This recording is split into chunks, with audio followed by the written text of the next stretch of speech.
What's up everybody and welcome back to Gigagang Gaming, the place where it's all fun and games, and today I'll be showing you my 100% AFK Horde Base.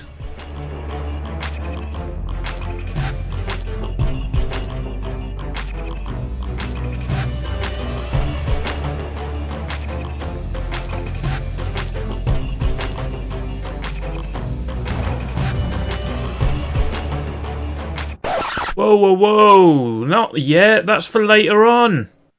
Now before I jump in, I want to say a small apology for being away for so long, only a tiny one. I recently had a little baby girl, so she's been taking near enough all of my free time, but in the few spare minutes that I get, I've been working on this because I think it will really help a lot of you guys out. With that explanation out of the way, let's get in and show you guys how this all works. First off, there are three main components that make this base work so well. First component is the floating base of the structure. If you don't know how this works, why don't you go check out my other video I've tagged in the top corner.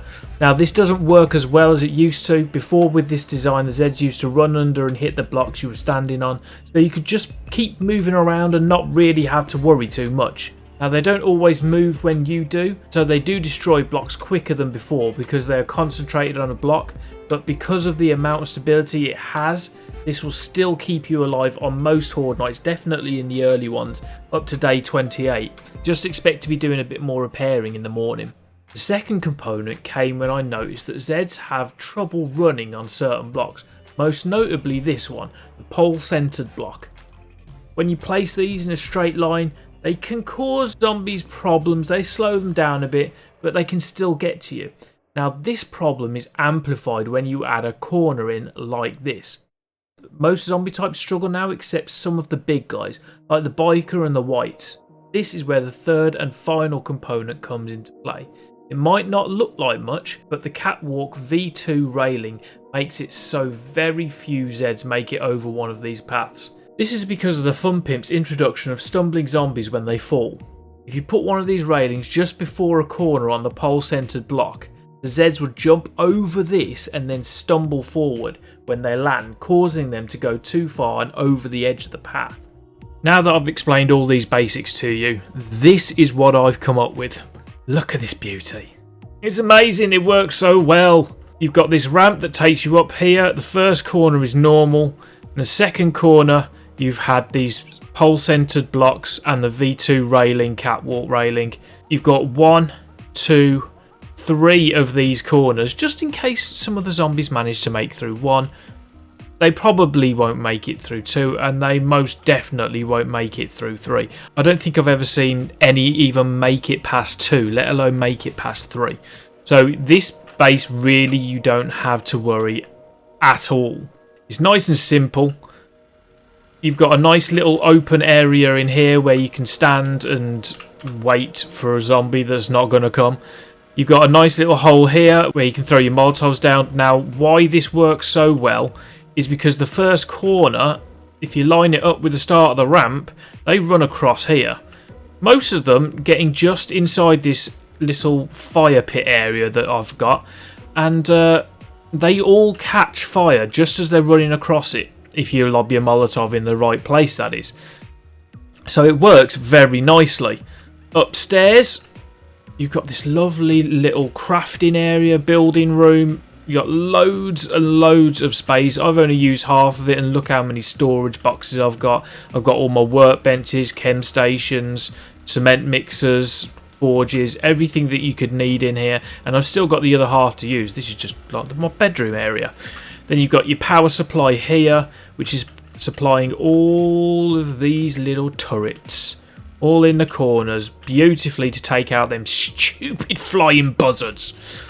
Now, one thing that I have found with this is that when you're playing in a game with max zombie hordes at 64 or maybe even 32, you get the issue of zombies building up. So if we put 75 feral Arlenes down and make her a little bit ravagey, fire away. They run up here nice and easy. They don't bother touching the base, the bottom of the base there. But when they get to here, they all start to build up and you get them starting to hit things. Or maybe they're not today. There you go. So they're hitting these blocks because they can reach them. You see every now and again a zombie does make it and it gets to this corner and falls down. But that is the slight problem with this base. Large amounts of zombies on Horde nights can be a little bit punishing. Especially when you've got the bigger zombies again. Bikers, cops, demos, anything like that. So let's get rid of all these ladies. Sorry girls, you got to go. And show you what I've come up with to counteract this.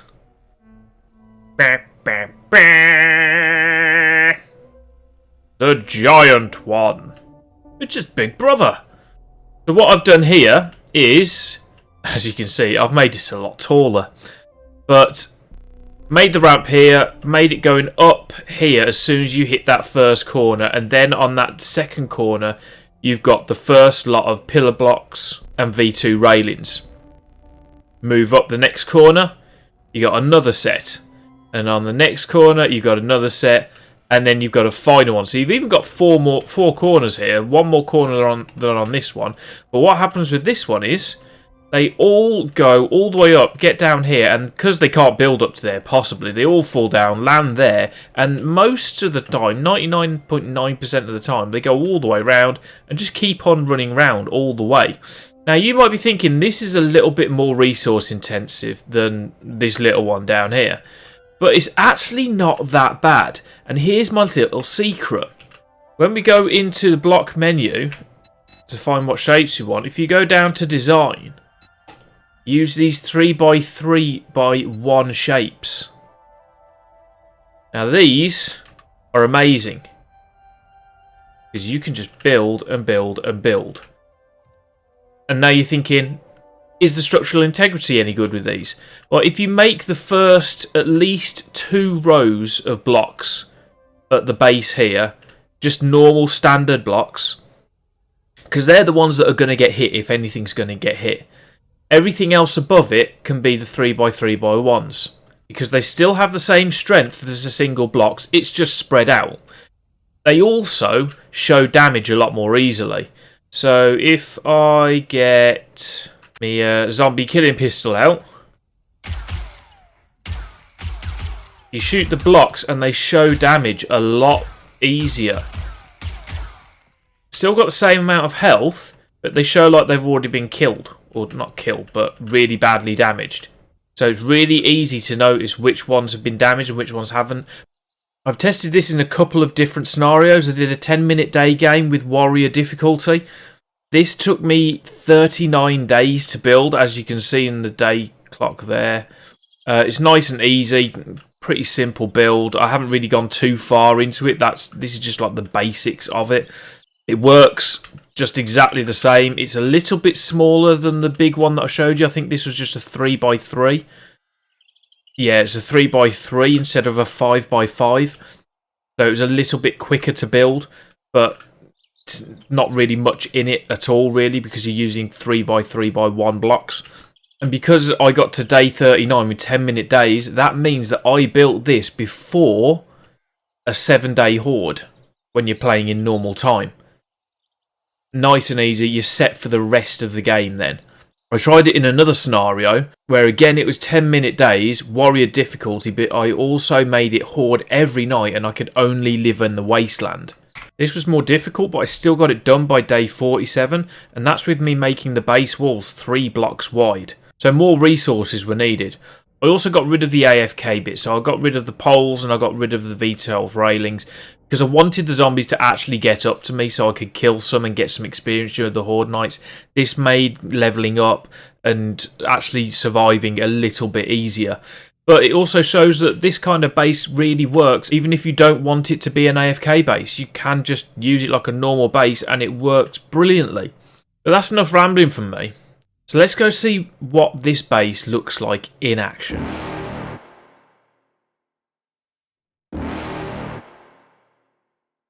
You're never gonna make it, you're not good enough. There's a million other people with the same stuff. You really think you're different? Man, you must be kidding. Think you're gonna hit it, but you just don't get it. It's impossible, it's not probable, you're irresponsible. Too many obstacles, you gotta stop it, yo. You gotta take it slow, you can't be a pro. Don't waste your time no more. Who the fuck are you to tell me what to do? I don't give a damn if you say you disapprove. I'm gonna make my move, I'm gonna make it soon. And I'll do it cause it's what I wanna fucking do. Cause all these opinions and all these positions, they come in millions, they blocking your vision. But no, you can't listen, that shit is all fiction. Cause you hold the power as long as you're dreaming.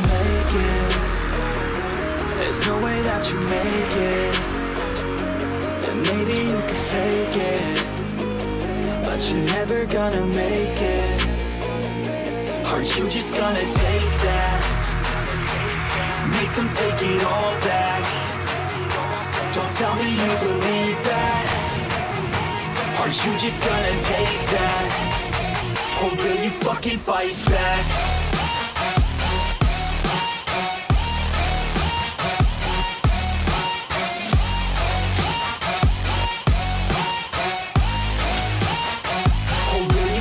Fight back.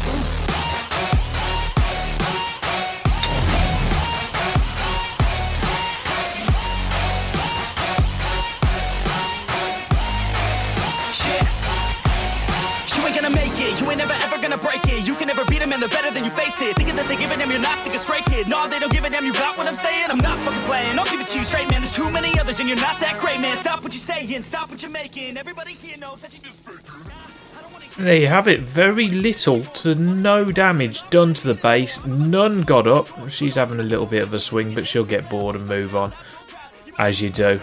So let's go clear up some of these zombies and have a look about. Oh la la. Zombie cha cha cha. Burn, you beggars. More burn. More burn. Here's the last one. You got no chance, mate. And they're all dead. Lovely jubbly, easy as you like. Let's have a look at the damage. Nothing. A little bit the odd hit where they've gone a bit mental every now and again. But they've done bugger all. Anything to the ramp, a little bit to the ramp. They still like to hit the ramp every now and again. All of these blocks are actually looking very good. They've had the odd hit. And then if you have a little bit of an eagle-eyed view all the way up. They were hitting these ones a little bit, but I think that was just because I was standing here. But yeah, there's a couple of odd bits here. Don't know how that's happened actually. Maybe as a pigeon or something, I don't know. But there's absolutely no damage. And that's had a bit. What's that? 8. Just holding on to this. Next way up. All clear on the ramp. See, that's had a tap, but you can see the damage on it. But it's only had maximum 4 hits. I don't know why it's even had 4 hits this high up. Nothing gets touched. And yeah, so that is it, guys. The completely AFK floating horde base. You never have to worry about being bothered by zombies, and you can just sit on your building and craft away. You don't have to build it like I have. You can use the same principles and make it your own. Let me know in the comments section how you get on. Any photos, anything. I love hearing about how you guys get on with my base designs. Please like and subscribe, support the channel, and select that bell icon. Otherwise, I'll shoot you with a nail gun. Remember to keep it all fun and games, guys. Peace out.